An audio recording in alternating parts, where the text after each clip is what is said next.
현재 라이프텍에서 현장을 공유하면서 가장 성공적으로 LPT를 활용하고 계시고, 그리고 고객들 만족과 더불어 계속 클럽 달성하시면서 본인의 목표를 달성해 가고 계시는 훌륭한 애시님을 오늘 특강 주인공으로 모셨습니다.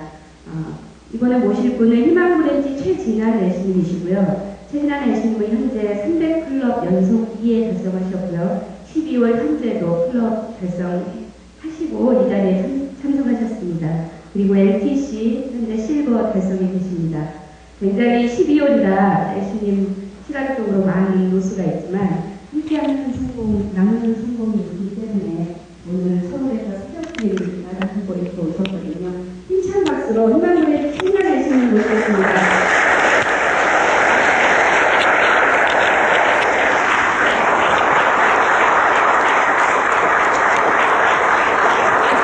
안녕하십니까. 다시 한번 인사드리겠습니다. 희망브랜치의 최진환 애씨입니다.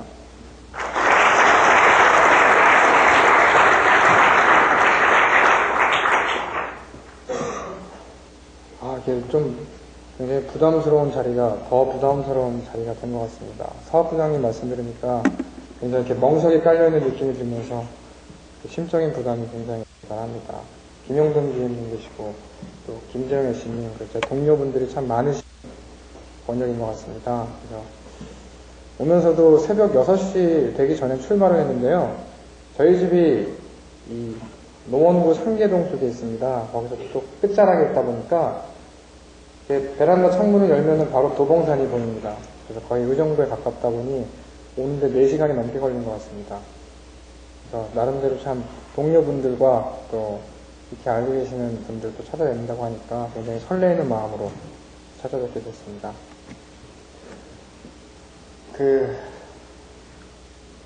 책을 읽어도 독후감을 쓰는 사람들의 입장이 참 다를 거라고 봅니다. 어떤 사람들은 이런 생각을 갖고 이 책을 읽고, 어떤 사람은 또 다른 생각을 갖고 책을 읽게 되는 것 같습니다. 성공하는 에이스의 길과 FTP, MOT, MP 과정을 겪으면서 제 나름대로의 제가 읽고 제가 느꼈던 독후감을 발표하는 시간이라고 생각이 듭니다. 그래서 출중하신 선배님들 많이 계시고 참 부끄럽고 15차월 된 경험으로 어떤 강의를 진행하는 것 자체가 굉장히 부담이지만 나름대로 프로라는 생각을 가지고 이 자리에 섰을 때만큼은 말씀을 드리도록 하겠습니다.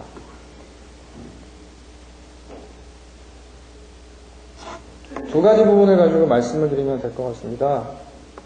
첫 번째는 컨셉 부분이고요. 두 번째는 그 컨셉을 가지고 어떤 세일즈 프로세스를 진행하고 있는가, 거기에 대한 말씀을 드릴 예정입니다. 먼저 컨셉을 보면 그렇습니다. 제가 왜 이런 생각을 하게 됐고 지금 영업하는 시스템 자체가 왜 이렇게 됐는지 기본적인 말씀을 드려야 될 것 같습니다. 대학 때, 고등학교 때부터 음악을 했었습니다. 그래서 머리가 이 정도까지 왔었고요.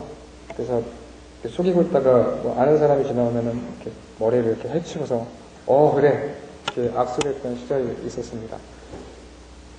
그러다가 20살 때 이제 방구석에 이렇게 앉아있으면서 고민을 막 했습니다. 야, 내가 지금 이렇게 있다가 나이가 30이 되면 뭘 하고 있을까? 어느 자리에 있을까? 그러다가 40이 되면 내가 뭘 하고 있을까? 정말 막 심각하게 고민을 했습니다. 내 인생이 내가 커서 뭐가 되려고 이러고 있는 건가? 정말 고민을 찐하게 하다가 무릎을 딱 치면서 일어났습니다. 그러면서 내심 속으로 와, 난 천재인가 보다. 이 정도까지 생각을 했습니다. 너무 단순한 거였는데 50살 때 내가 뭐 하고 있는지 생각을 해보자. 구체적으로 그림을 그려보자. 2024년이 되면 제가 50이 됩니다. 2024년 12월 8일 11시 15분 내가 뭐 하고 있을까? 밥 먹기 전이니까 아는 사람들하고 이렇게 오늘 뭐 먹을까를 고민하면서 이렇게 하고 있을 것이다. 어디서? 내가 가지고 있는 여러 개 사업체 중에 한 곳에서. 그럼 밥을 먹고 뭐 할까? 다른 사업체를 돌겠지. 사업체 도는 게 끝나면 뭘 할까? 골프를 치러 갈 거야. 뭘 타고 가지? BMW 745 정도의 차. 골프를 치고 나면 뭘 할까? 헬스장을 갈 거야. 땀을 좀 빼야 될 테니까. 헬스가 끝나면 뭘 하지? 집에 가겠지. 몇 시에? 한 9시, 10시 정도.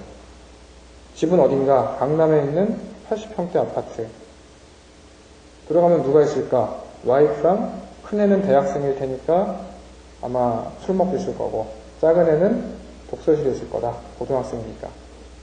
그럼 큰애도 차가 있겠네? 무슨 차가 있을까? 지금의 소나타급 정도의 차를 내가 사주지 않았을까? 그럼 와이프는 뭐 하고 있었을까? 하루 종일. 본인이 좋아하는 뭔가의 일을 하고, 그리고 돌아왔겠지. 직업은 특별히 없을 것 같은데 관리직 쪽에 아마 있을 것이다. 그럼 와이프 차는 뭘까? 내 차와 같은 차. 이런 생각을 했습니다. 그러면서 그 생각을 가지고 여러 가지 고민들을 했습니다. 내가 왜 이런 생각을 하게 됐을까? 생각을 해봤더니 저희 아버지의 모습을 담고서 거기에서 좀 가장 이상적인 모습을 제가 생각을 했더라고요. 그런데 충격적인 사실이 한 가지 있었습니다. 가장 아끼는 친구한테 저는 이 정보를 그때 이렇게 생각한 것 자체를 굉장히 야 이거 정말 대단한 깨우침이었다. 참 아깝다. 함부로 얘기하기가. 그런 생각까지 가졌었습니다. 근데 한 친구한테 이런 얘기 했습니다. 너 50살 때 뭐 할 것 같니? 물어보는데 충격을 한번 받았습니다. 차를 타고 가는데 그 친구는 기사가 있더라고요. 자기가 운전을 하는 게 아니라. 근데 굉장히 충격이었습니다. 그래서 물어봤습니다. 너희 아버지 기사 있냐? 기사가 있답니다. 와, 진짜 억울하다. 얘는 자기 아버지가 기사가 있으니까 당연히 꿈에도 기사가 있구나. 난 우리 아버지가 기사가 없으니까 내 인생에는 내가 운전을 하는구나. 내 아들에게는 적어도 자기의 드림에 대해서 꿈을 꿀 때 최대한 많은 것들을 줄 수 있게 생각을 할 수 있게 해줘야 되겠다. 그 생각을 하면서 군대를 갔습니다. 군대를 갔다가 제대를 했고요. 제대를 해가지고 50대 때 인생에 대한 시나리오를 꺼내가지고 엑셀에다가 옮겼습니다. 항목을 하나하나 적었고요. 일간, 주간, 월간, 연간으로 나눴습니다. 주간으로 가니까 주말에 가족끼리 뭐 가까운 외식이라든가 뭐 여가 생활을 할 수 있겠죠. 6개월 단위로 가니까 해외여행이 나오더라고요. 1년 단위로 가니까 가족과의 해외여행, 뭐 장모님, 그리고 부모님과의 해외여행 등등이 나왔습니다. 살아계시다고 이렇게 전제를 대충 해놨죠. 그렇게 해놓고 이 꿈을 이루기 위해서 40대 때는 그럼 뭘 가지고 있어야 되느냐를 적었습니다. 아파트는 40평, 차는 BMW 5 시리즈. 그러면 둘 다 고등학생이니까 다행히 큰애 차는 없구나. 그리고 그 꿈들을 이루기 위해서 30대 때 또 그림을 그렸습니다. 아파트는 30평. 그리고 나서 비용으로 다 환산을 해봤어요. 도대체 이게 얼마가 드는 시나리오냐. 그래서 50대 때 연간 생활비를 구하고 월간으로 나눴습니다. 월간으로 쫙 쪼개보니까 이게 한 달에 5천만 원 필요하더라고요. 와, 50대 때 내가 어떻게 5천만 원을 버냐. 이건 불가능한 일이다. 그래서 금액을 줄여놓고 그럼 40대 때 많이 벌고 30대 때 기반을 닦자. 그래서 계산을 한 게 30대 때 벌어야 될 돈이 월급 2천만 원이었습니다. 월급 2천만 원을 벌 수 있으면 40대 때 그 이상을 벌 수 있고, 그렇다 그러면 50대 때는 천천히 일을 하면서 인생을 즐길 수 있을 것 같다. 나한테 시간이 별로 없구나. 30대 때 2천만 원 벌 수 있는 잡을 가지려면 샐러리 내밀 수가 없다. 그래서 군대를 갔다 와서는 그때서부터 경험이 생명이다. 닥치는 대로 일을 다 했습니다. 마트에서 인라인 스케이트 뭐 팔아볼래? 그럼 가서 바로 팔아봤었고요. 팔면서도 궁금했던 거는 처음에는 이걸 어떻게 하면 잘 팔 수 있을까? 그 다음에 궁금했던 건 도대체 이걸 팔면은 이 돈은 누가 어떻게 먹는 건가?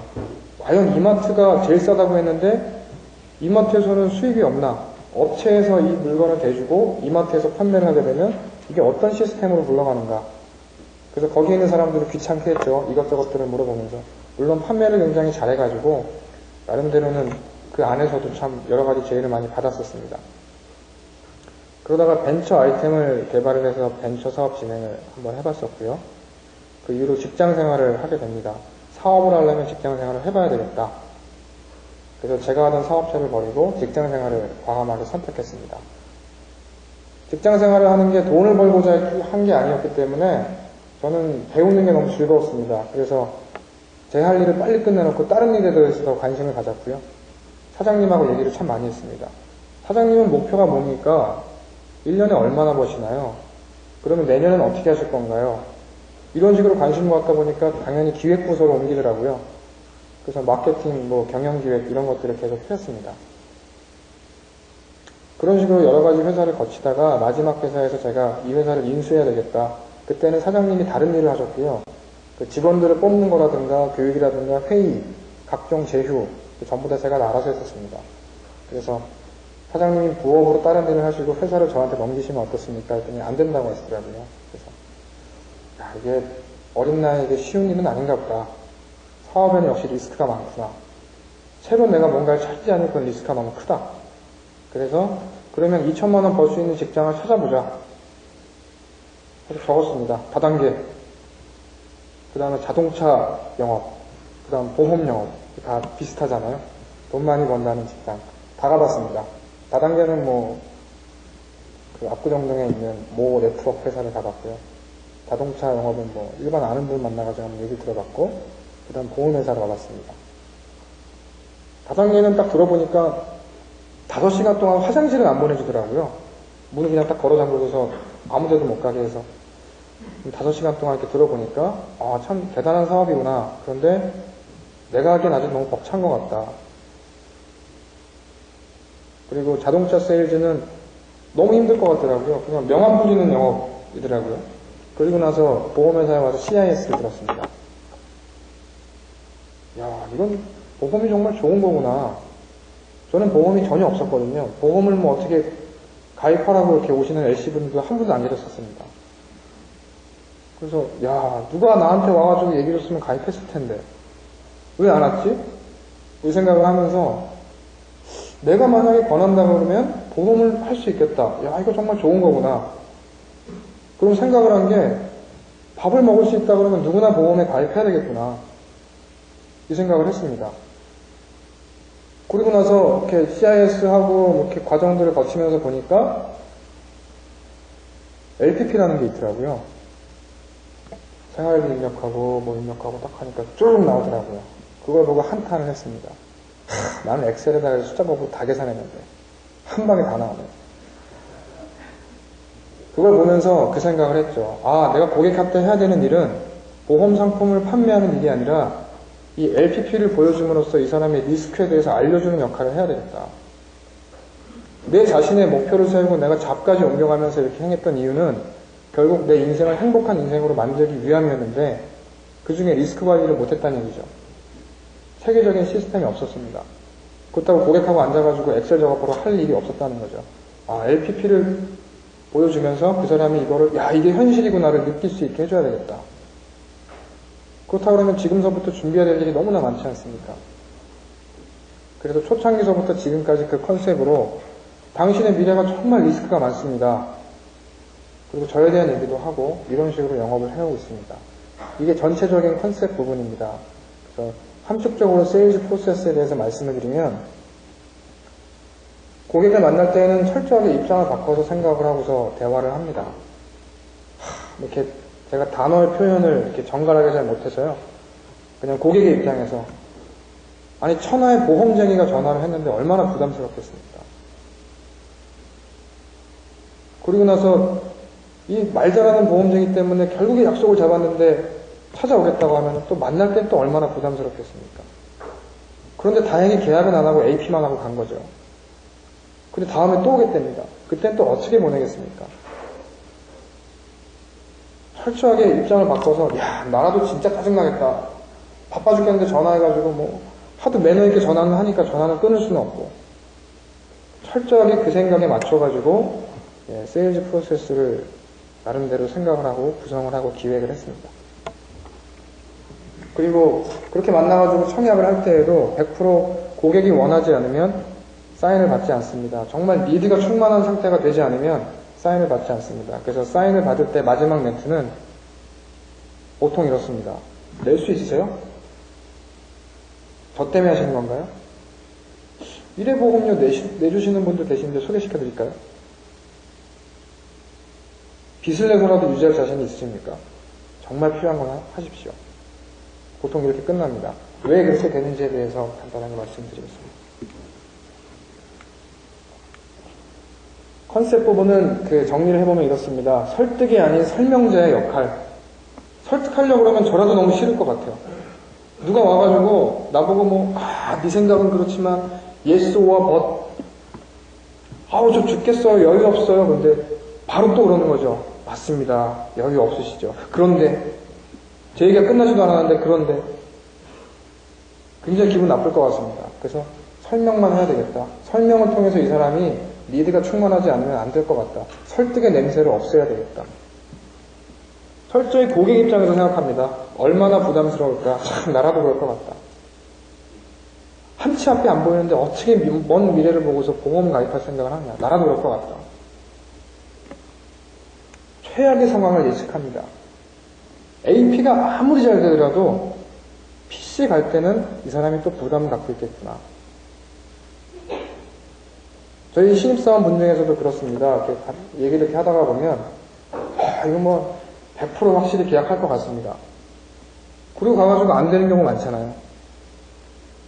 분명히 AP 할 때는 정말 감사합니다. 몰랐던 걸 깨달았습니다. 이랬는데 PC 해가지고 청약서 사인 받으려고 딱 내미니까 다음 달에나 좀 했으면 좋겠습니다.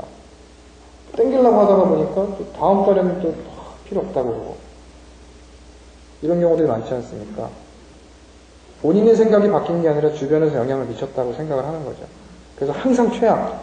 AP가 아무리 잘 됐어도 저 사람은 거부할 마음의 준비를 하고 있을 것이다. 라는 생각으로 갑니다. 그러면 지금 큰 단계를 짚었고 한 단계별로 어떤 플로우를 거치고 어떻게 생각을 하고서 임하는지에 대해서 설명을 드리겠습니다. TA 할 때는 이렇게 생각합니다. 이야, 보험회사 전화가 왔는데 전화를 받았는데 보험회사래더라.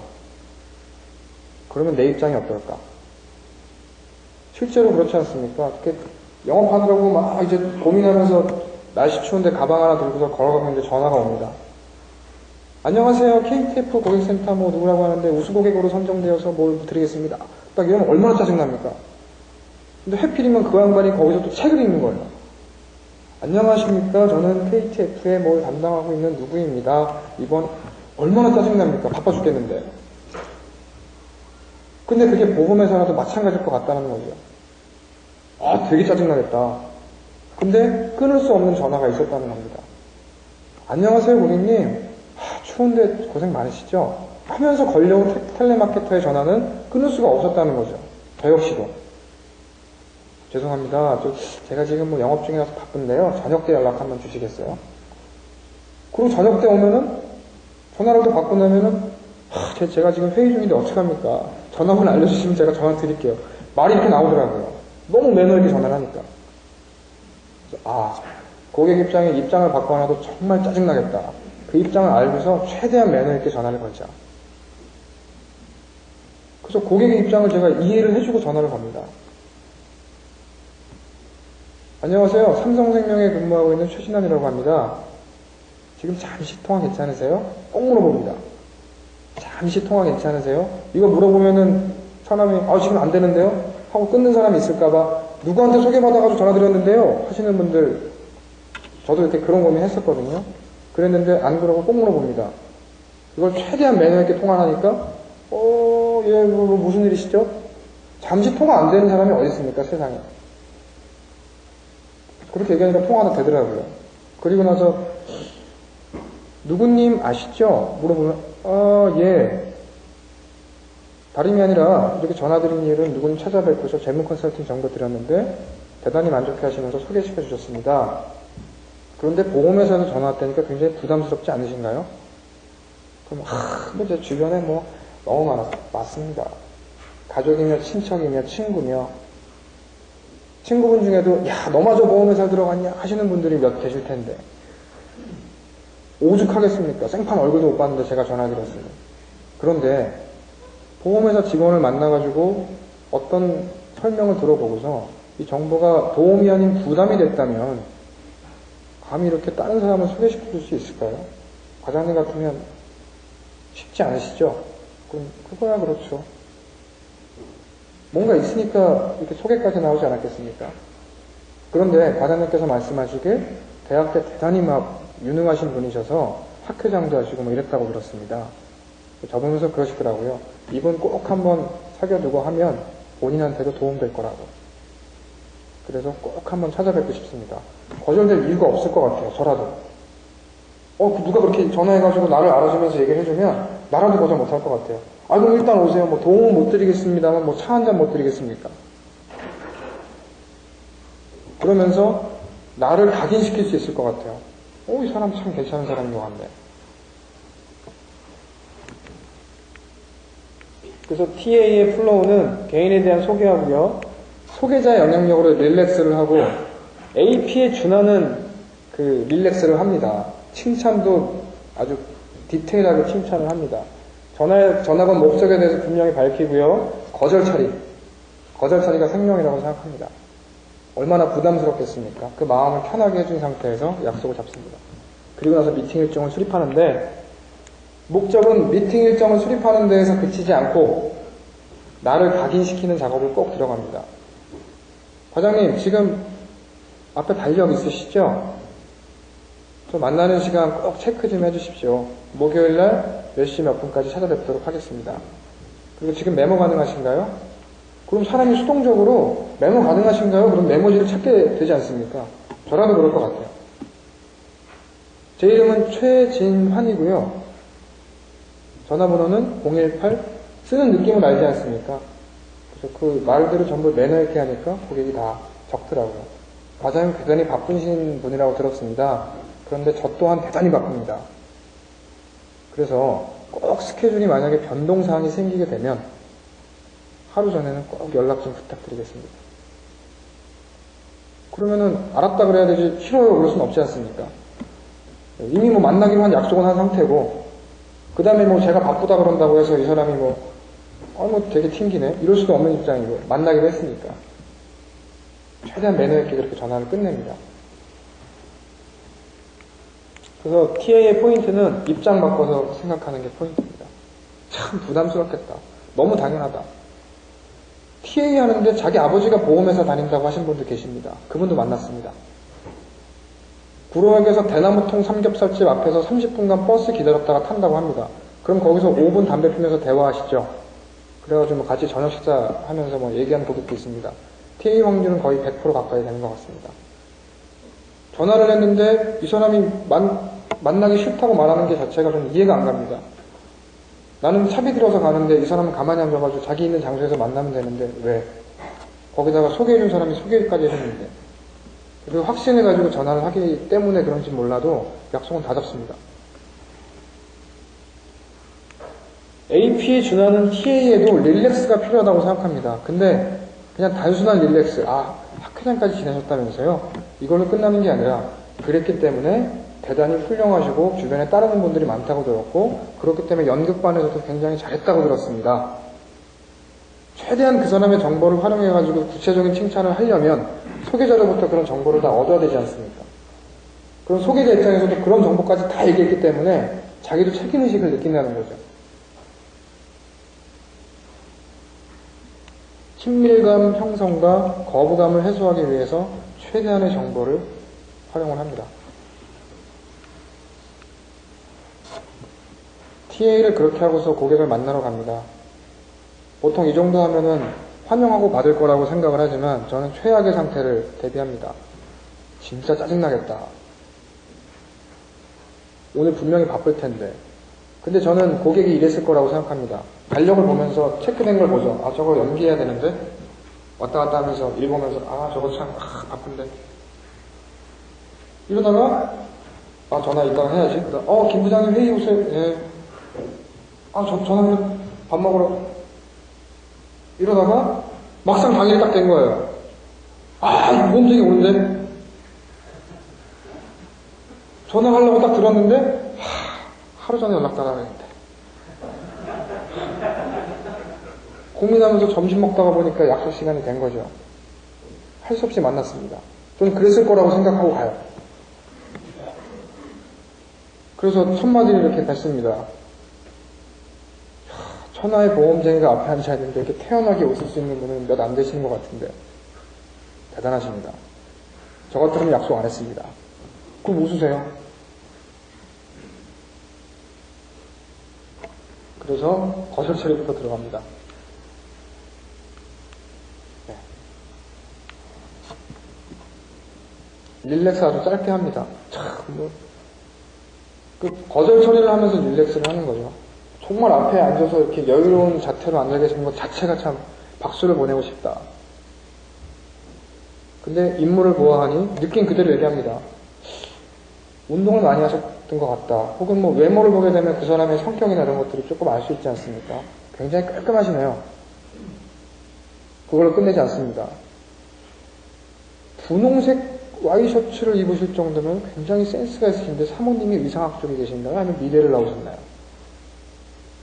까지 여쭤봅니다. 한 가지 사건을 보더라도 구체적이고 집요하게 물어봅니다. 뭘 그런 것까지 물어보고 그러세요? 아니 뭐 예사롭지가 않으신 것 같아서 특별히 이유가 있으신가요? 사실은 제가 옛날에 좀 패션 모델 쪽에 관심이 있었어요. 라든가 뭔가가 꼭 나옵니다. 칭찬을 하게 되면. 김미경 지점장님 참 여기 뭐 흰머리 난 게 멋있지 않습니까? 아니 집에서 혹시 손질 하시나요? 이렇게 물어보게 되면 사실은 거울 보면서 나름대로 신경을 써요. 나중에 이렇게 나올 수 있다는 얘기죠. 자, 그리고 나서 릴렉스 짧게 하고요. 두 가지의 리드 관계를 합니다. 저 같으면 그럴 것 같아요. 바빠 죽겠는데 거절하려다가 못해가지고 타이밍 놓쳐가지고 네가 왔는데 할 얘기 있으면 빨리 해야지 무슨 날씨가 어쩌고 얘기 그만하고 언론부터 얘기하세요. 이럴 것 같아요. 바쁜 세상이니까. 그래서 릴렉스 한 2분도 안 합니다. 거절 처리하고 간단한 릴렉스 한 가지 포인트를 릴렉스하고 바로 들어갑니다. 상담에 대한 리드 관계를 합니다. 뭔가 좀 상담을 받고 싶어야 FF가 나올 거 아닙니까? 그래서 상담을 왜 받아야 되는지에 대해서만 얘기합니다. 과장님 대단히 바쁜 시간 쪼개가지고 이렇게 만나 뵙게 됐는데 참 세상 일이 그런 것 같습니다. 이 시간이 그냥 쓸데없는 얘기하면서 보내도 30분이 흘러가고 나름대로 진지한 얘기하면서 보내도 30분이 흘러가는데 소개해주신 이 과장님은 상담이 끝나니까 이거 생각보다 좀 고민이 많아지는데요? 라고 말씀하시더라. 그런데 제가 만나는 분들이 100명을 만나면 보험에 관심 있는 분이 몇 분 있으실 것 같습니까? 물어보면 글쎄요, 한 분도 안 계십니다. 그렇잖아요. 요즘 세상에 여윳돈 있으신 분이 어디 있습니까? 라고 얘기를 하면 본인도 여윳돈 없지 않습니까? 그렇긴 그렇겠네요. 근데 10명을 만나면 9분이 제 고객이 되시는데 희한하지 않습니까? 그래요? 저도 참 놀라운 것 같습니다. 그렇게 모르시는 분들만 만나 뵙거든요. 그러면서 이 소개해 주신 이분을 어떻게 만나게 됐는지에 대해서 얘기를 합니다. 몇 달을 거쳐서 어떻게 해서 어떻게 만나게 됐는지. 참 희한한 일이죠. 그럼 이 시간 그냥 보낼 수도 있고 제대로 얘기 한번 해볼 수 있을 수도 있는데 이왕이면 어차피 시간이 흘러가니 제대로 된 얘기 한번 해보시는 게 어떨까요? 그러면 이제 뭔 얘기를 할 건지가 궁금하지 않습니까? 사람 인생이 그런 것 같습니다. 과장님 지금 직장에서 무슨 일 하세요? 그래서 거기에 대한 구체적인 얘기는 안 하고요. 다시 돌려서 릴렉스가 들어갑니다. 릴렉스 겸 그것도 FF라고 생각을 하는데요. 지금 현재 직장에서 뭐 하는지. 그럼 전 직장은 어디셨죠? 다른 계열에 계셨네요. 그러면은 도전의식이 강한 사람들은 또 전혀 다른 쪽으로 많이 왔다 갔다 하시더라고요. 한 직장 기획이 되었던 분들이 계속 기획에 계신 경우도 있고 영업하다 기획하다가 회계를 갔다가 이러신 분도 계시더라고요. 그럼 그 전 직장은요? 무슨 일 하셨죠? 그 전 직장은요? 그게 첫 직장이에요. 그럼 대학은 어디 나오셨습니까? 어디? 무슨 과 나오셨죠? 근데 전공을 안 살리셨나요? 특별히 이유가 있으신가요? 그러면 연애는 어떻게 하셨어요? 대학 때 CC라고. 어떻게 만나셨죠? 그럼 과장님은 부산에서 태어나가지고 대학 오면서 서울로 오셨고 하숙하고 자취하고 하시다가 사모님 만나셔가지고 결혼하시고 지금 분당에 사시는 거군요. 그래서 직장 이렇게 옮기시고. 그럼 이사는 직장 때문에 하신 겁니까? 본인에 대해서 계속 관심 갖고 물어봐 주니까 계속 얘기를 하면서 자기 얘기를 막 해요. 사업에 대한 꿈과 과거의 자신의 모습, 현재의 모습에 대한 얘기를 계속합니다. 과장님 과거에 그럼 대학 다닐 때 그 학회장하고 하시면서 나름대로 미래에 대한 목표가 있을 때 그때는 무슨 일을 하고 싶었나요? 뭐 이런저런 얘기를 하죠. 아, 그럼 앞으로도 직장에서도 각광만 한다고 들으셨는데 머지않아 그 위치에 올라가시겠군요. 글쎄요, 근데 워낙 불투명해서. 근데 보니까 과거에 걸어오셨던 길들이 그걸 위해서 걸어오신 건 아닌 것 같아요. 아, 사람 사는 게 다 그렇지 않습니까? 저라도 그렇게 대답하겠죠. 만약에 10년 전에 과장님께서 내 미래의 모습이 이거다라고 생각하고서 그걸 향해서 오셨다면 지금 되고 남지 않았을까요? 아유, 그거야 당연하죠. 그럼 앞으로 10년 뒤는 어떠십니까? 그럼 또 가만히 계세요. 상담 내용은 대부분 이런 겁니다. 과장님 미래에 대해서 어떤 일이 닥칠지 모르지 않습니까? 보험회사는 많은 사람들을 상담하다 보니 각종 통계 자료를 가지고 있습니다. 과장님이 생각하는 미래와 통계 자료에 과장님의 위치에서 어떻게 준비를 하시는 게 나을지에 대한 고민을 풀어가는 과정이라고 보시면 될 것 같습니다. 미래에 무슨 일이 생길 줄 알고 예측할 수 있다 그러면 지금서부터 뭐든지 대비할 수 있는 거 아닙니까? 라는 걸로 상담에 대한 리드 관계를 합니다. 그러면 상담을 받아보고 싶을 것 같아요, 저도. 상담이 진행이 되게 되면 뭐든지 구체적으로 여쭤봅니다. 연봉이 얼마나 되시죠? 얼마. 그러면 세전인가요? 세후인가요? 그럼 실수령이 얼마죠? 아, 그럼 나머지가 인센티브네요. 인센티브는 언제 나옵니까? 아, 그럼 평균적으로 받는 거는 세금 떼고 얼마시네요? 생활비는 얼마나 쓰시죠? 항목들을 다 계산을 합니다. 좀 이렇게 들으면서 저는 질문만 하고요. 그냥 많은 얘기 안 합니다. 그럼 본인이 얘기를 많이 하게 돼 있어요. 많이 쓰시네요. 그러면 본인들이 모릅니다. 아, 많이 쓰는 거예요? 왜냐면 제가 통계자료를 다 갖고 있다고 얘기했으니까 제가 이제 의사가 되는 거죠. 이 사람은 환자가 되는 거고. 많이 쓰는 거예요? 많이 쓰시는 거죠. 이 정도 연봉에서 이렇게 생활비 쓰면 당연히 많이 쓰는 거 아닙니까? 하긴 좀 그런 것 같긴 해요. 대출 있으시죠? 예, 생뚱맞게 그냥 대출은? 아, 그러세요? 신용대출은? 담보대출 몇 프로죠? 적금은 그러면 적금은 뭐 사모님이 알아서 하는데 대충 아시잖아요. 뭐 어떻게 금리 아세요? 모르죠.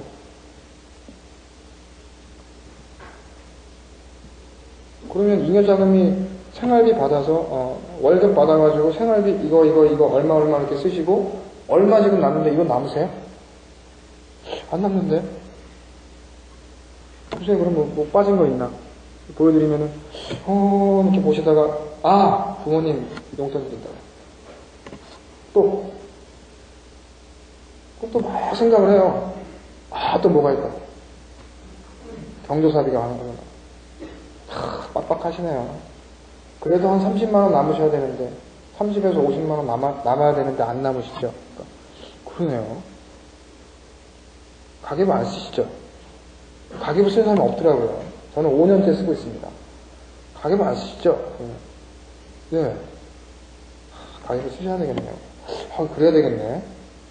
생각보다 많이 들어가네요. 이런 식으로 이제 상담이 진행이 됩니다. 그래서 FF를 다 받아요. 그 다음에 향후 계획을 물어봅니다. FF를 받으면서도 릴렉스를 계속합니다.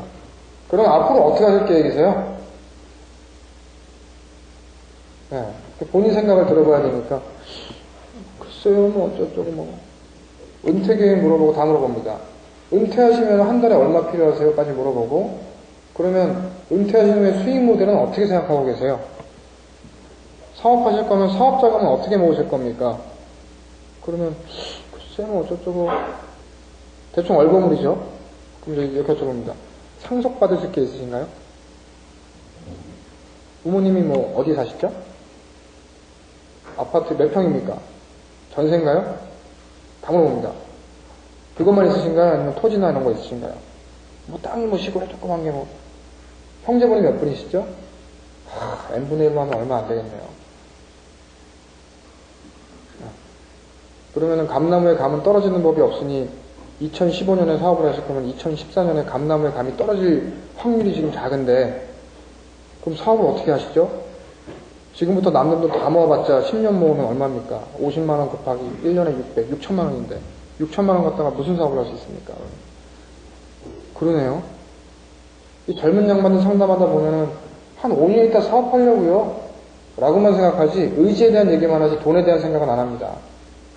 5년 있다 사업이 얼마가 필요한지 5년 있다 무슨 사업을 하고 돈이 얼마가 필요한지 계획을 세우고 미리 준비한다고 하면 하실 수 있는 거 아닙니까? 그러면은 그거야 그렇죠. 두리뭉실하게 사업이 아니라 패밀리마트를 3개 정도 해야 되겠다. 현재 패밀리마트가 수입이 얼마 정도 나오고 이걸 차리는데 얼마가 되는지 계산한다 그러면 하실 수 있는 거 아닙니까? 구체적인 목표가 중요할 것 같습니다. 그렇긴 그렇네. 뭔가를 하긴 해야 되겠습니다. 자, 그리고 나서 잉여자금 산출이 끝나면은 제 의견에 대해서 얘기를 합니다. 대한민국 사람들이 왜 돈을 못 버는지 아세요? 라고 물어보면은 글쎄요 그러죠. 3년 만기 적금됩니다. 적금 만기 될 때가 되면은 밥통 고장 납니다. 자동차가 드륵드륵거리고 그거 바꾸고 나서 남은 돈 갖다 저축합니다. 그리고 나니 돈이 모일 수가 있습니까? 과장님 취미가 뭐세요? 라고 물어보다가 취미가 없으면 제 얘기합니다. 저는 음악을 했기 때문에 기타를 사고 싶은 꿈이 있었습니다. 마틴 기타라는 게 500만 원입니다. 야, 하루에 1,000원씩 모아야 되겠다. 그러면 내가 하루에 1,000원씩 모으면 30일이면은 30만 원인가요? 네. 그러면은 몇 개월 있다가 살 수 있겠다. 그래서 앞에다가 붙입니다. 마틴 기타 살 돈. 어느 날 갑자기 MP3에 현혹이 돼가지고 제가 MP3를 사려고 합니다. 야, 저거를 깨면 MP3를 살 수 있는데. 과장님 깰 수 있어요? 마틴 기타 살 돈인데 꿈에 그리던 못 깨지 않습니까? 모든 통장에는 네임택을 붙여놔야 됩니다. 사업할 돈, 애 결혼할 돈, 이 돈 빼서 쓰면 애가 시집장가를 못 갑니다. 주택 이전할 돈, 이 돈 빼서 찾아 쓰게 되면 주택 이전 못 합니다. 과연 깰 수 있을까요? 이런 식으로 목표를 세우고서 지금부터 준비하신다고 하면 뭐든 될 수 있지 않습니까? 그건 그렇게 합니다. 무슨 통장이 중요한 게 아니라 이렇게 관리하는 습관이 중요하다고 생각합니다. 그리고 나서 5대 자금에 대해서 얘기합니다. 근데 인생에 있어서 없어서는 안 될 돈이 있습니다. 생활비. 애가 없으신 게 아니니까 교육비, 학교는 보내야 될 거 아닙니까? 주택자금, 자녀 결혼자금, 그 다음 뭐 있을까요? 물어보면 은퇴는 다 생각하고 있습니다. 요즘 세상에. 은퇴. 이거 빠지고 나머지 경조사비 다 빼고 이건 무조건 있어야 될 거 아닙니까? 이걸 가지고서 준비할 수 있는 방안들을 지금서부터 생각하지 않으시면 감나무에 감이 떨어지는 세상이 아니지 않습니까? 라고 말씀을 드립니다. 그리고 나서 보험에 대한 리드 관계를 하는데요. 이거는 제가 보험에 대해서 어떻게 설명을 드려야 되는가를 참 많이 고민을 했었습니다. 과연 보험이라는 걸 일반인들한테 뭐라고 설명을 할까? 그러다가 만든 얘기가 있습니다. 과연 보험이 뭔지 아세요? 그러면 100%가 이렇게 얘기합니다. 불확실한 미래에 대비한. 그럼 제가 이렇게 말씀을 드리죠. 제가 다른 곳에 강의를 나가게 되면 보험하시는 분들한테 여쭤봅니다. 보험이 뭐예요? 보험하시는 분조차도 불확실한 미래에 대비한 이렇게 말씀을 하십니다. 근데 과연 그럴까요? 제 생각엔 그렇습니다. 내 재산을 지키기 위해서 가입하는 게 요즘 세상의 보험이라고 생각합니다.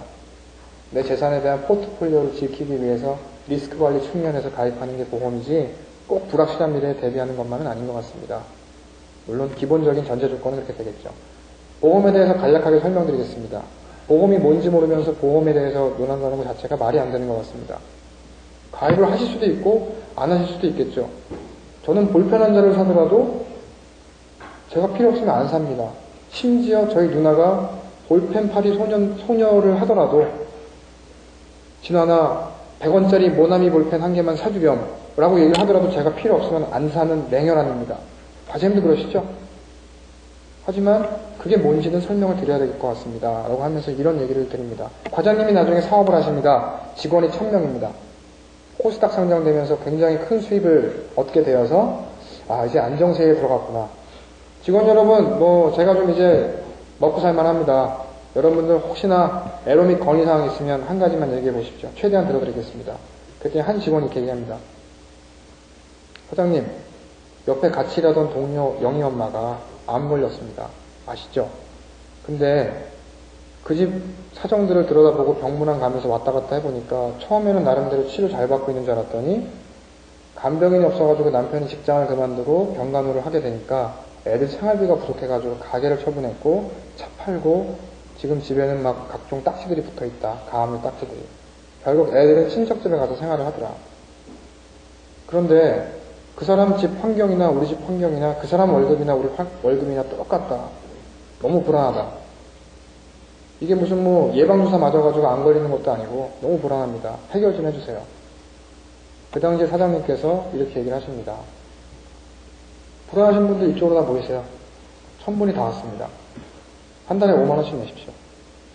이 돈을 모아서 제일 먼저 암 걸린 사람한테 주죠. 이게 보험입니다. 좋지 않습니까? 근데 사장님이 마음이 워낙 좋으셔서 나는 그래 있으니까 50만원씩 지원하겠습니다. 그리고 나서 돈을 걷었습니다. 금고에 딱 넣어놓고서 이 돈 꼭 줘야 되는 돈이니까 함부로 못 쓰시겠죠? 그렇겠네요. 어느 날 9시 뉴스를 봤더니 물가가 올라가가지고 돈 가치가 하락한다는 뉴스를 보시게 됩니다. 야, 이거 돈 가치가 하락하는구나. 금고를 주고 주거래은행을 찾아가십니다. 어이, 지점장, 뭐, 내가 한 달에 뭐 한 번씩 걷어가지고 뭐 이런 일을 하기로 했는데 자네한테 이 돈 주면은 어떻게 주겠나? 그러니까 막대한 이자를 주겠다고 합니다. 과거였기 때문에. 근데 사장님이 돌아오시면서 이런 생각을 하십니다. 야, 저 돈 갖다가 이자가 지금 어마어마한데 저 돈으로 내 사업비로 보탰을까? 어떡할까? 그런데 당시의 사장님은 직원에 대한 사랑이 깊으셔서 직원들한테 돌려주기로 약속을 합니다. 직원들을 모아놓고 이렇게 얘기를 하시죠. 내가 아는 지점장한테 이 돈을 준다고 했더니 이렇게 많은 이자를 주겠다고 하더라. 그래서 여러분들한테 이 돈만큼 할인해드리겠습니다. 보험을 조금 아시는 양반한테 이렇게 얘기합니다. 이게 예정률입니다. 10,000원씩 내시면 5만원 낸 것과 똑같은 금액을 나중에 돌려드리겠습니다. 그래서 보험은 작은 돈 내고 큰 돈을 받을 수 있는 거죠. 개의 제도이기 때문에. 이렇게 말씀을 하세요. 근데 꼭 오게도 티가 있지 않습니까? 한 직원이 이렇게 얘기를 합니다. 사장님, 저 천년만년 건강할 것 같은데 혹시 병 안 걸리면 돈 나중에 안 주시나요? 사장 입장에서 돈 줄 수 있습니까? 말이 안 되지 않습니까? 그렇겠네요. 몰아주기로 한 건데. 그럼에도 불구하고 사장님은 그 직원마저 사랑하셔서 이렇게 제안을 합니다. 그래, 남들은 10,000원 내는데 그럼 너는 20,000원씩 내라. 10,000원은 없어지는 돈이고 10,000원은 내가 은행에 같이 맡겨줄게. 만기가 되면 돌려줄게. 자, 이게 만기 환급형입니다. 그럼 제가 또 이렇게 말씀을 드려요. 요즘에 만기 환급형이 과연 좋은 걸까요? 그 10,000원 갖다가 정리식펀드 들어가시는 게 낫지 않을까요? 보험을 아시는 분들은 그래서 소멸되는 보험에 가입하십니다. 깨우치는 과정이 되는 거죠. 그리고 나서 이렇게 말씀드립니다. 근데 부산에서 연락이 왔습니다. 조카분이 삼촌 좋은 거 한다니 나도 좀 시켜줘. 그래 하고 전화를 끊었는데 생각해보니까 이 조카가 옛날에 위암이 있어가지고 위를 반 잘라내는 조카입니다. 사장님, 조카인데 받아주셔야 되지 않습니까? 받아주실 수 있겠습니까? 안 될 것 같은데. 직원들한테 물어보셔야 되겠죠? 직원들한테 물어보면 받아주겠습니까? 안 받아주겠죠? 그래서 보험은 건강할 때 가입해야 됩니다. 당연한 거 아닙니까? 그쪽으로 갈 확률이 높은데 누가 주겠습니까? 그러다 보니 사장님이 횟수를 거듭하면서 보다가 보니까 이거 암 발병률이 높아지네. 보험금 지급 사유가 많아진 겁니다. 그래서 돈을 좀 올려야 되겠다. 은행금리가 낮아지고 이자가 더 이상 안 나오는 거죠. 예정된 이율만큼 할인해줘야 되는데 할인을 못 하시는 겁니다. 올려야 되겠죠. 근데 기존에 약속한 사람도 어떻게 합니까? 할 수 없는 거죠. 그 사람들은 그 돈을 계속 내고 보장을 받고 앞으로 들어오는 사람들만 돈을 비싸게 받습니다. 근데 나이가 올라갈수록 암 걸림 확률이 높아지는 거죠. 그래서 보험료는 나이가 올라갈수록 비싼 보험료를 내게 됩니다. 그래서 한 살이라도 건강할 때, 한 살이라도 어릴 때 가입하라고 하는 거죠. 보험료를 내다가 올라가면 비싸게 내야 되는지 아시는 40대 분도 계시더라고요. 친구가 없어서 그런 건지. 아무튼. 그래서 고객은 완전히 깡통이다라는 생각으로 다 안내를 해줍니다. 그렇게 설명하다 보면은, 그런 거예요? 하시는 분도 계시고, 그러면 돈 받으면은 나중에 돌려받는 금액에서 까지는 건가요? 입원비 받으면? 이러신 분들 계시더라고요. 그래서 다 설명을 합니다. 이렇게 설명을 딱 하고 나면 그러죠. 그런데 홈쇼핑을 보시면 그러지 않습니까? 뭐 6억을 돌려주는데 10,000원만 내라 그러고. 참 희한하지 않습니까? 보험이 새우깡도 아닌데. 설명을 드립니다. A사에서 암 진단 시 5천만 원 주는 건 월 5만 원을 내야 되고 B사에서 5천만 원 주는 건 10,000원을 내야 됩니다. 두 보험의 차이가 뭘까요? 그러면 글쎄요라고 얘기를 합니다. 제가 단적으로 그냥 심화해서 그냥 설명을 드리면 이렇습니다. 5만원짜리 암보험은 모든 암에 대해서 보장을 해주는 보험이고 만원짜리 암보험은 암덩어리가 이만해야지만 주는 보험입니다. 말 되지 않습니까? 그럼 한 가지 더 말씀드리면 입원비를 하루에 10만원 받는데 매월 내야 되는 돈이 3만원이라고 가정하면 11대 질병으로만 입원했을 때 입원비는 얼마겠습니까? 모든 입원이 아니라 5천원이면 되지 않을까요? 그러면 31일 이상 연속으로 입원해가지고 하루에 30만원씩 주는 보험의 입원에 대한 보험료는 한 2천원이면 되지 않겠습니까? 한국 남성 30대에서 60세까지 사이에 10명 중에 3명이 사망합니다. 그 중에 제일 많이 죽는 게 교통사고로 알고 계시는 분들이 많은데 그렇지 않고 암서부터 이렇게 순차적으로 갑니다. 교통사고는 자살보다 확률이 떨어지는데 재해사망이라는 특약 자체가 있습니다. 그러면 재해사망 안에는 일반 재해와 교통재해가 있습니다. 일반 재해는 공사장에서 뭐가 떨어지거나 뭐 누가 와서 날 때려가지고 혹시나 사망하면 돈이 나오는 겁니다. 교통재해 사망은 교통사고로만 사망해야 됩니다. 그럼 재해사망 특약 1억 받는데 재해로 사망했을 때 1억 받는데 받는 돈이 1억이고 내야 되는 돈이 16,000원이라면 그 앞에다가 단어 하나 붙여보죠. 교통이라고 붙이면 얼마가 될까요? 한 6,000원이면 되지 않겠습니까? 하나 더 붙여보죠. 외곽순환고속도로에서 2,000원이면 되겠죠. 그 앞에 하나 더 붙여보죠. 휴일에. 그러면 인라인 스케이트 살 때 그 뭐 1억짜리 상해보험 그게 그거구나. 예. 과장님 필요하신 보험이 혹시 그런 보험이시고 가지고 계신 보험이 그런 보험일 수 있습니다. 점검이 필요하십니다. 증권을 팩스로 넣어주시죠. 그래야 되겠네. 그렇게 보험에 대한 니드 관계. 그래서 목적. 상담에 대한 니드 관계 1차적으로 하고요. 2차적으로 보험에 대한 니드 관계를 합니다. 그리고 고객에게 현실에 대한 불만족을 계속 유도를 시킵니다. 포인트를 보면 역시나 입장 바꿔 생각합니다. 참 나라도 부담스럽겠다. 그리고 재테크는 어떠한 재테크와 앞으로 지금 돈을 모아야 되는 부분에서는 상품의 선택, 정리식품은 어디가 좋아요? 이런 것보다 기본적인 습관의 형성이 중요하다. 이런 얘기를 강조합니다. 그리고 상담을 하다가 이 사람이 거절 처리를 했는데도 불구하고 오픈마인드가 되지 않았다. 그러면 FF를 진행하지 않습니다. 오늘 과장님 보시니까 뭔가 집안에 일이 있으시던가 아니면 회사에서 뭔가 일이 있었던 것 같습니다. 다음에 다시겠죠. 그럼 여기 온 김에 고객 입장에서 너 칼로 한 번만 찌르지 나중에 또 찌르려고 그래? 이럴 것 같지 않습니까? 오늘 지금 끝내줘. 이런 입장일 텐데 제가 다음에 오겠습니다 하니까 잡고 싶으면 그냥 얘기하세요. 괜찮아요. 안색이형 아닙니다. 대단히 바쁜 사람입니다만 정말 소중한 시간이기 때문에 조용한 분위기에서 제대로 된 상담하고 싶습니다. 다음 주 중에 언제 편하시죠? 약속 바로 잡고 옵니다. 그럼 미안해서라도 그 다음번에는 아무리 무슨 일이 있어도 말씀하시죠. 오늘은 끝내야 되니까. 만나기만 하면 이제 더 이상 안 올 것 같으니까.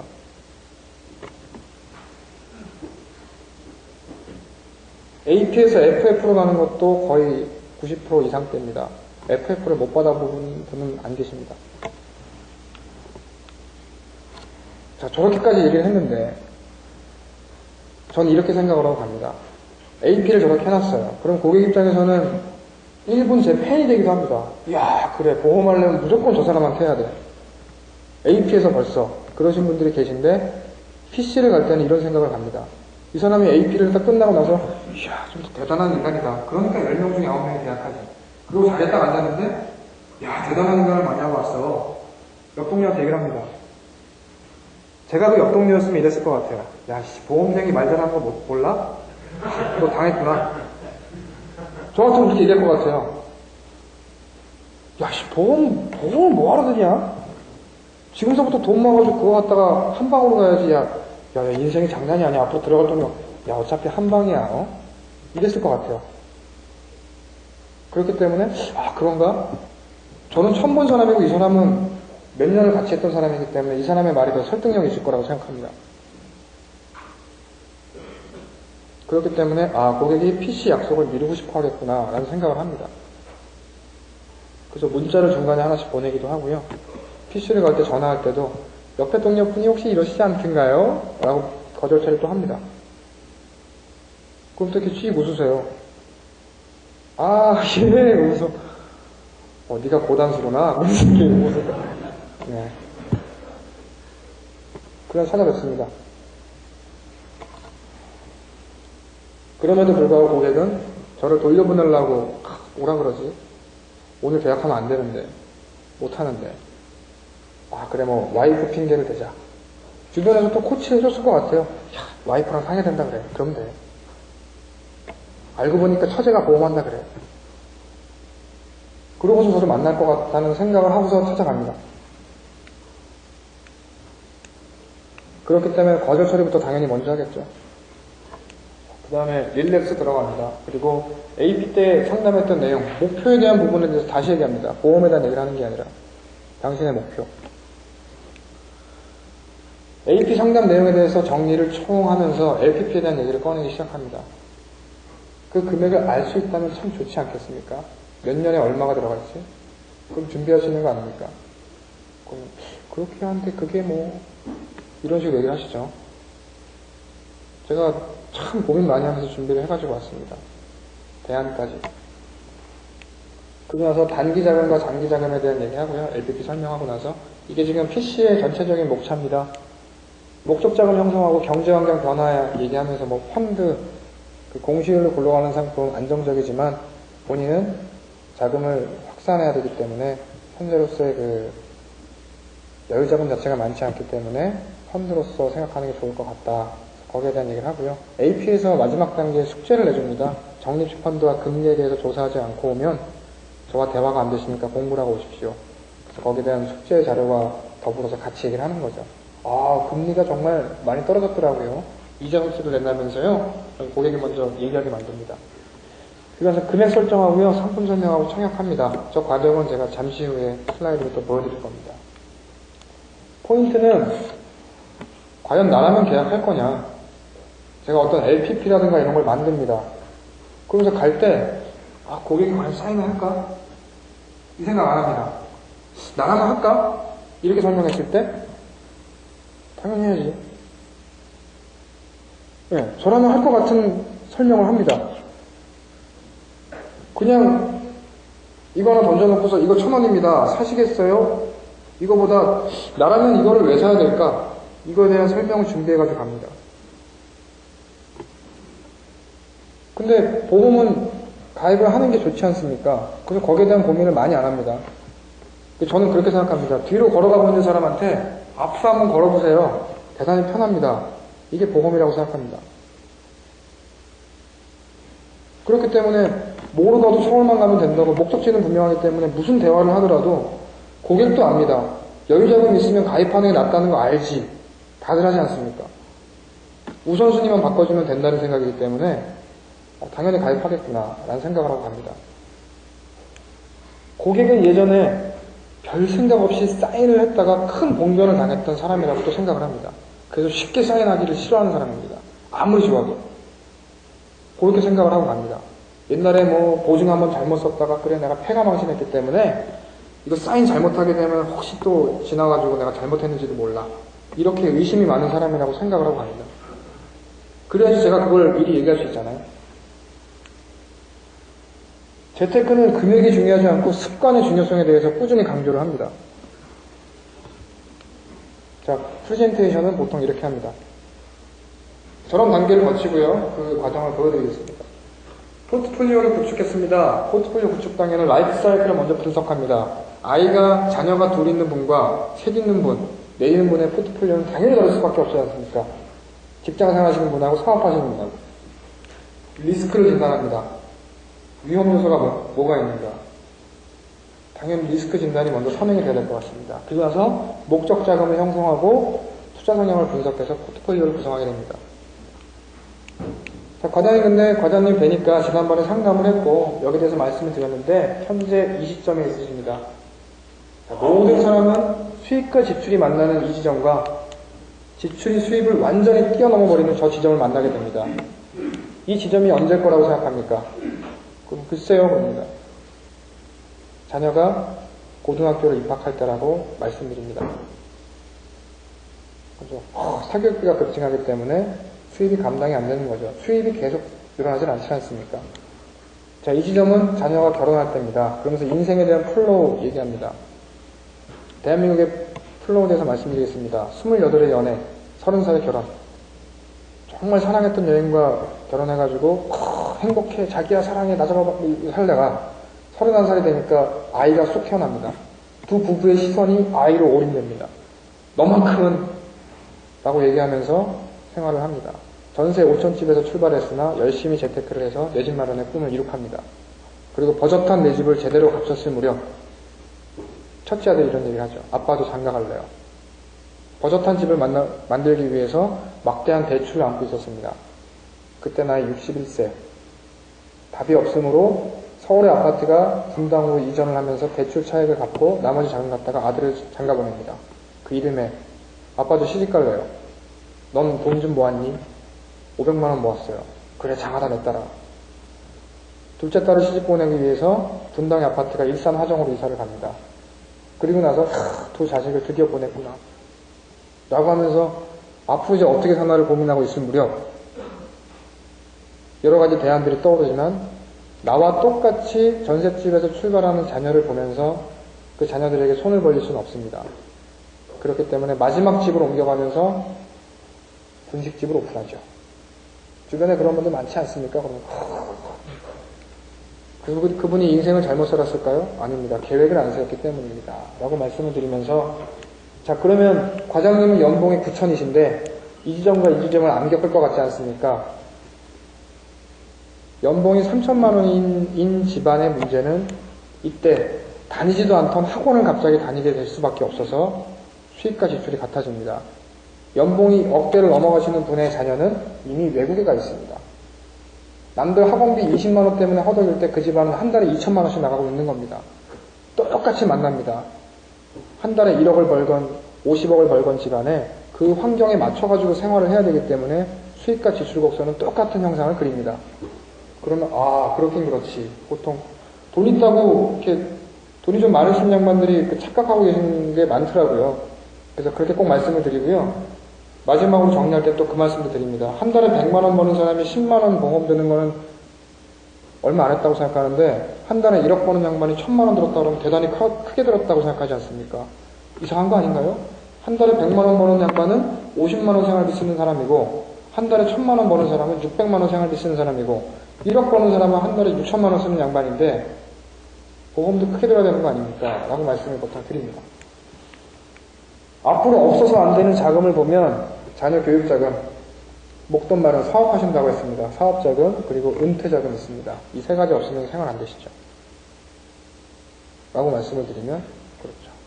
주변의 동료한테 들었던 얘기들이 싹 날아갑니다. 안티했던 것들. 자, 라이프 사이클을 분석해 보겠습니다. 과연 어떠한 한 시점, 콕 찍어가지고 이 시점에 얼마가 필요할지를 제가 알려드리죠. 그러면서 이제 재무 상담했던 내용도 다시 하고요. 자, 이 부분에 대해서 설명을 할 때 이게 과장님의 인생 그래프입니다 라고 말씀을 드립니다. 생활비고요. 노후 생활비, 교육자금, 자, 장기 간병자금 이런 식으로 한 항목씩 설명을 드리면서 이렇게 하죠. 생활비가 245만 원씩 들어간다고 말씀하셨는데 12달 곱하면 1년치 나오죠. 은퇴 55세까지 앞으로 18년 남으셨습니다. 다 계산을 해보니 5억이 나오시네요. 이럽니다. 생활비만 5억입니다. 자, 교육비, 이미 유치원 조금 다니고 있기 때문에 한 아이 교육비가 통계적으로 1억 1천만 원 들어갑니다. 저것도 디테일하게 얘기합니다. 1억 1천이라 그러면은 에이 속으로 약간 이런 경향이 있기 때문에 자세하게 설명을 합니다. 지금 대학교 등록금이 얼마인지 아십니까? 그러면 뭐 350, 뭐 400 얘기합니다. 그럼 400만 원 가정하죠. 400만 원 곱하기 2, 800, 8 곱하기 4, 3,200만 원이죠, 등록금만. 그러면 서울에 산다고 서울대 가는 거 아니고 제주도 산다고 제주대 가는 거 아니지 않습니까? 그런 거 다 포함해가지고 하루에 2만 원씩 용돈 준다. 밥값, 술값, 책값 다 알아서 해라. 한 달에 60입니다. 60만 원 곱하기 12는 720. 720 곱하기 4는 4728, 428, 2880. 합계 더하면 6천만 원 가까이 나옵니다. 대학교 자금만 6천만 원입니다. 사교육비 다 빠진 겁니다. 더 들겠네요. 구체적으로 설명 다 합니다. 합계를 내보니 14억 필요하십니다. 그럼 거의 기절하려고 합니다. 자, 이걸 연도별로 정리했습니다. 이걸 다 준비하셨어요? 이렇게 나옵니다. 과장님, 2015년에 사업하신다 그랬죠? 이때 1억. 그래서 가족의 생활비가 2,940만원, 교육비가 748만원. 그래서 이 해에는 1억 2천이 필요하십니다. 그러면은 막, 야, 이 사람이 이걸 다 만들어 왔나? 그러면서 막, 열심히 쳐다보세요. 자, 그리고 나선 자녀의 교육비가 급증하는 시기가 이때입니다. 그래서 연도 생활비로 보면 요해, 그리고 자녀의 결혼 자금이 있는 요해, 그리고 건강의 리스크를 안고 있는 간병인이 필요한 이때 리스크가 있습니다. 라고 말씀을 드리죠. 그리고 첫째 손주를 보는 해는 2030년이십니다. 첫째가 되면 승준이가 장가를 가서 첫 손자를 낳을 것 같네요. 손주 보는 해는 이때입니다. 이렇게 굉장히 흡족해합니다. 자, 이걸 보고 있으면 이 전해인 2014년에 상속자산이 없으셨죠? 사업 어떻게 하실 겁니까? 지금부터 모아야죠. 본인 스스로 얘기를. 답이 그거밖에 없지 않습니까? 뭐 로또를 해야죠 라는 분도 계시지만 마음속으로는 지금부터 모아야 되겠구나 라고 생각을 합니다. 자, 그런데 아까 봤던 거와 똑같은데 그래프가 약간 이렇게 비스듬하게 올라갑니다. 아까 거는 물가 상승이 반영이 안 된 겁니다. 5억인 줄 알았던 생활비가 물가 4%, 교육비 상승 7%를 반영했더니 10억이 되어 있습니다. 14억인 줄 알았던 지금 필요자금이 31억이십니다. 그럼 완전히 까무러치려고 합니다, 이제는. 자, 그래서 5억이 7억, 14억이 31억. 그러면 얘를 보고 대비할 수가 없지 않습니까? 얘를 보고 대비해야지. 그럼 연도별로 보시죠. 자, 1억인 줄 알았던 자금이 1억 4천 돼 있습니다. 교육비 또한 이렇습니다. SM7을 지금 한 대 살려고 그러면 딱 3천만 원 들어갑니다. 근데 과장님이 여력이 없어서 10년 있다 SM7 한 대 사야 되겠다. 10년 후에 3천만 원이 딱 모이게끔 저축 통장을 만들었습니다. 10년 후에 만기가 돼가지고 3천만 원 찾아가지고 르노 삼성 자동차를 찾아갑니다. SM7을 살 수 있을까요? 물가가 얼마나 올라가겠습니까? 그 당시까지 만약에 SM7이 생산된다면 SM7은 얼마일까요? 금액을 알려드리겠습니다. 1억이 아니라 1억 4천을 사업자금으로 대비하셔야 됩니다. 목표 금액은 1억 4천입니다. 그렇지. 그렇게 나오십니다. 자, 그리고 교육비 각각 이렇습니다. 이 모든 것들을 지금서부터 준비하지 않으면 감나무의 감은 절대 떨어지지 않는데 주식 투자를 해서 할 것도 아니고 저 통장을 만들려는 의지가 있으신 분, 단돈 10,000원씩이라도 네임택을 붙여가지고 통장을 운영하시는 분들은 수입이 급증하게 되면 그 중에 많은 포션들을 다시 나눠가지고 저축을 증액을 합니다. 하지만 습관이 형성이 없으신 분들은 몰빵 인생입니다. 대출까지 받아가지고 부동산에 올인, 주식에 올인하는 삶을 사시게 되죠. 잘 되면 대박, 안 되면 신용불량자입니다. 경제활동을 하고 있는 4명 중에 1명이 신용불량자지 않습니까? 과장님은 안정된 인생을 살고 싶습니까? 리스크한 인생을 살고 싶습니까? 당연한 거 아닙니까? 라고 말씀을 딱 드리면 지금부터 뭐 하긴 해야죠. 꼭 결정을 하고서 온 사람처럼 얘기를 합니다. 사실은 얘기를 들으면서 또 바뀐 거죠. 주변의 동료들의 이런 얘기들이 다 떠나갑니다. 노후자금 또한 마찬가지입니다. 라고 간략히 보여드리고요. 이 질병에 대한 부분들에 대해서는 뭐 간략히 설명을 합니다. 위암에 대한 치료비가 6개월간 병원비만 2,500만원 들어가고 그런 다음에 근데 문제는 과장님이 걸리시면은 연봉 9천이 없는 거다. 없는 상황에서 병원비와 생활비가 들어간다. 과장님이 암 걸려서 수입이 없으니까 너 학교 잠깐 다니지 말아라. 밥 좀 끊읍시다. 이럴 수 없는 거 아니냐. 그러면 갑자기 사업하려고 1억을 땡기는 것도 힘든데 병원비 1억은 쉽냐. 있는 거를 포기하지 않고서는 쉽지가 않다. 그렇기 때문에 당신의 자산의 포트폴리오를 유지하기 위해서 리스크 관리는 필수적으로 해야 된다. 현재 주택 청약하고 장기주택 마련 저축에 올인돼 있다. 그래서 모든 통장을 다 만들어가지고 하면은 관리를 어떻게 합니까? 그럼 하긴 그건 그렇죠.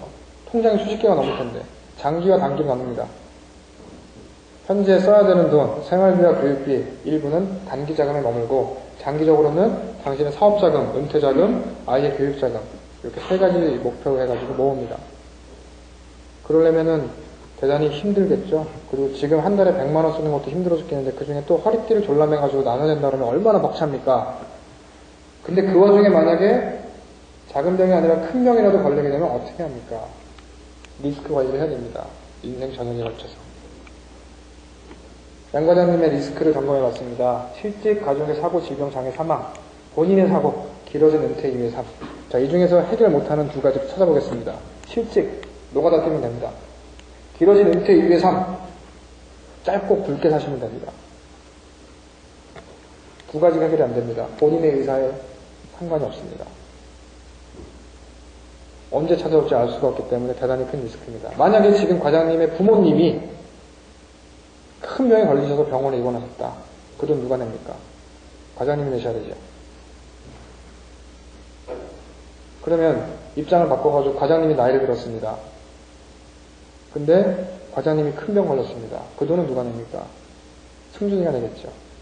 그럼 승준이가 경제활동이 가능할까요? 과장님이 지금 현 시점에서 어머니가 암 투병 중이라서 병원을 들락날락 해야 되고 그 치료비를 감당해야 된다 그러면 과장님이 지금 현재 생활을 가능합니까? 과장님 자신을 보호하는 게 가족을 지키는 길입니다. 몸값이 그만큼 되시는 분이기 때문에. 생각할 때는요, 보통 아까 그 단기 장기 그 부분에서 연금과 이런 것들에 대한 얘기를 다 끝내고요. 금액은 얼마 하시겠습니까? 장기적으로 얼마 저축할 수 있습니까? 라고 여쭤봅니다. 그럼 생활비 아끼고 뭐 아껴가지고 한 100만 원 될 것 같다 그러면 제가 이렇게 말씀드립니다. 아예 농담하지 마세요. 여유자금 100만 원에다가 다 아껴가지고 100만 원 있는 걸 다 단기로 하면은 단기에 뭐 어떻게 사실 겁니까? 그러면. 그건 그래도 모아야 될 것 같은데요. 제가 마음만 알고 있겠습니다. 80만 원만 하십시오. 20만 원 단기적으로 쓰시고. 그럼 그럴까요? 이렇게 나옵니다. 80만 원 갖다가 일부 떼가지고 리스크 가지고 같이 하시면 되겠네요. 자, 그럼 이제 상품 찾아봐야 되죠? 라고 하면서 80만 원을 어디다 넣을 건지 이런저런 말씀을 드리면서 상품 설명하면서 이제 가장 좋은 상품입니다. 라고 말씀을 드립니다. 그리고 리스크 부분에 있어서는 보험은 새우깡이 아니지 않습니까? 라고 하면서 지난번에 했던 얘기를 다시 한번 강조를 하고 드림 플랜을 꺼내가지고 설계를 시킵니다. 특약을 다 설명을 해주고. 자, 교통재해, 휴일에 이런 거 없죠? 얼마 받고 싶습니까? 1억. 대부분 다 1억입니다. 그러면 몇 살까지 보장받고 싶습니까? 그런 것도 있어요? 본인이 다 선택할 수 있습니다. 보험은 붙박이 잔과 같습니다. 제 키가 크니까 테레비 높이는 어느 정도 해주시고 사이즈는 얼마로 똑같습니다. 모든 재단이 다 가능합니다. 그러면 돈은 언제까지 내실 겁니까? 뭐 짧게 내야죠. 짧게 내면 비싸지는 건 아시죠? 그래요? 길게 내면 싸집니다. 내는 총액은 많아지고요. 근데 내는 돈의 가치도 하락하겠죠. 고민이네. 방법이 있는데 이게 보장이 길어지면요. 나이가 80세까지 보장을 받으시면 금액이 올라가지 않습니까? 그럼 그러네요. 10년만 받으세요. 그럼 그게 그럽니다. 10년 뒤에 보험이 올라가잖아요. 그렇죠. 10년씩 끊어서 받으시면 되잖아요. 올라가더라도. 부담이 되시니까. 그러면 이왕 하는 거 끝까지 받아야죠. 맞습니다. 혹시라도 병 걸리면 그 다음에 보험 가입이 안 되지 않습니까? 이러면서 상품 설명까지 다 하는 거죠. 다 입력을 하고 나면은 오른쪽 위에 보험료 계산하기 눌러보시죠. 그럼 뒤로 이렇게 넘어가려고 합니다. 과장님 욕심도 많으시네. 낼 수 있어요? 이건 힘들 것 같은데요. 줄이세요. 그럼 뭘 줄여야 될지를 모릅니다. 과장님 땅 사는 거랑 똑같습니다. 이 땅 올라갈 거 뻔히 알고 있으면 다 사고 싶은 게 인간의 욕심인데 현명하신 분은 먼저 반 사놓고 나중에 올라가더라도 그때 반 삽니다. 지금 생활도 하셔야죠. 그건 그렇죠. 그럼 제가 이제 과장님의 의중은 알았으니 제가 한번 설계를 해보겠습니다. 나름대로 전문가니까. 그래서 CI와 VB의 이제 그 장단점 다 있잖아요. 그래서 그게 믹스된 걸로 금액을 얼추 맞춰가지고 이렇게 해드립니다. 그래서 다시 한번 상품에 대해서 다 설명을 합니다. 그래서 한 고객 만나면 연금, CI, VBL 보통 이렇게 세 보장씩 합니다. 그 금액은 다 고객이 선택을 합니다. 그 막판에 또 한 번 여쭤봅니다. 정말 낼 수 있어요? 저 때문에 하시나요? 그러면은 이제 다들 그만둬가지고 이렇게 말씀을 하세요. 그럼 언제까지랄 거요? 이렇게 물어보시는 분들 계십니다. 항상 똑같은 대답합니다. 모르겠습니다. 지금 기분 같아서는 평생 할 것 같습니다. 제가 일하다가 다쳐가지고 못할 수도 있는 거고 그걸 어떻게 알겠습니까? 근데 저 때문에 가입하시는 건 아니시잖아요. 본인이 필요해서 하신 거 아닙니까? 정말 계약 잘하셨습니다. 유지 잘하십시오. 제가 욕심도 많고 이런 사람입니다만 아직까지 이보다 더 좋은 잡을 찾지를 못했습니다. 사람의 일은 알 수 없습니다만 지금 기분 같으면 평생 고객님 케어할 수 있을 것 같습니다. 확신은 안 드리겠습니다. 단 제가 다른 일을 하게 되더라도 제가 관리해드릴 수 있는 거 아닙니까? 인간관계 이렇게 맺었는데. 그래서 싸하게 계약하고요. 그 다음서부터는 과장님 밥 좀 사주세요 이렇게 다닙니다. 고객 관리를 할 때는. 그래서 좀 이렇게 친해진 다음에 계약을 하는 단계가 아니라 싸늘하게 계약하고 굉장히 친해집니다. 고객분들하고. 전화를 엄청나게 하고요. 보통 가족 계약들, 가족 전체가 다 계약이 됩니다. 야, 보험하시는 양반 거기 있는데 무조건 여기다 하라고. 보통 이렇게 되는 경우가 많습니다. 드림플랜을 환영해서 보장의 범위를 협의합니다. 저게 금액까지 결정이 되는 문제지만 금액보다는 저는 받을 돈을 먼저 생각하십시오 라고 말씀을 드립니다. 받으시는 돈이 중요한 거지 내는 돈이 중요한 게 아니지 않습니까? 라고 말씀을 드리고요. A씨의 역할은 보험료를 적정 수준으로 다운시키는 역할을 해야 된다고 생각합니다. 리드 관계가 됐기 때문에 욕심을 부리기 때문에 그걸 줄여주는 역할을 해야 된다고 생각을 하고요. 유지의 중요성과 보장의 필요성 반복적으로 계속 설명을 합니다. 제 고객 중에서 저는 초창기에 이 잡을 선택하면서 제 할아버지가 9분 있는 집안의 장손입니다. 그리고 한 집에 8대째 지금 살고 있습니다. 서울 시내에. 그러니 그 지인이 얼마나 많겠습니까? 다방면에 또 직업을 했기 때문에. 그럼에도 불구하고 나를 테스트하는 시간이다. 그래서 초창기 영업할 때 친구 6명 만나놓고 나한테 사인하지 말아봐. 절대 안 받는다. 단 설명만 들어라. 저희 집에 모아놓고서 설명했습니다. 보험이 이런 거고 소개장 내밀면서 64명 소개받았고요. 그 풀로 연결돼가지고 지금까지 하고 있습니다. 지인 시장을 아직 갈 시간을 못 찾고 있습니다. 그러다 보니 그 소개 시장을 2주 차서부터 진입을 했기 때문에 이 생판 모르는 사람들을 이렇게 만나다 보니까 유지에 대해서 굉장히 강조를 많이 해왔습니다. 현재 그 실효되신 고객분이 3분 계십니다. 카드깡으로 이렇게 보험료 내고 여자친구분 카드까지 이렇게 해가지고 하셨다가 실효되신 분이 한 분 계시고요. 정말 미안하다라고 전화가 왔었습니다. 내가 도저히 안 될 것 같다 그래서 맞습니다. 제가 봐도 안 될 것 같습니다. 오히려 제가 내드리고 싶은 심정이지만 그건 안 됩니다. 이런 분 한 분 계시고요. 또 한 분은 제가 초창기에는 그런 걸 잘 몰라서 납입 능력을 봤어야 되는데 월세방 살면서 막 이렇게 노래방 아르바이트 하면서 하시는 분이었어요. 리드 관계를 너무 끌어내니까 이분이 막 해야 되겠다고 가입을 했어요. 정말 유지 가능하세요? 걱정하지 말라고 했는데 역시 직장의 이 월급이 끊기니까 월세를 못 내는 거예요. 그래서 제가 새벽에 차에 태우고 다니면서 노래방을 또 막 알아보러 다녔었습니다. 같이. 못 구했어요. 인상도 참 좋으시고 그러신 분이신데 구할 수가 없었습니다. 그래서 그렇게 일주일 하다가 형님 나중에 좋은 결과 나와서 사업하시면 그때 가시면 부활 꼭 하십시오. 걱정하지 말라고. 정말 미안하다고. 그래서 밥 한 끼 또 그 와중에 밥 한 끼 또 얻어먹고 왔습니다. 그래서 요즘도 연락을 드리고 있어요. 대부분 그런 식으로 실효되신 분밖에 없고요. 안티한 생각을 가지고서 그러면 필요 없다고 하시는 분은 안 계셨습니다. 사랑의 편지 꼭 수령합니다. 그걸 이렇게 쓰시면서 뭉클한 감정이 있으신가 봐요. 그렇기 때문에 꼭 수령합니다. 가계부 작성. 예, 엑셀로 만든 제 가계부 양식을 드리기도 합니다. 무조건 쓰십시오. 재테크는 습관인데 습관을 형성하려면 가계부 써야 됩니다. 가계부 쓰는 건 내가 어디에 얼마를 썼구나를 보려고 하는 게 아니라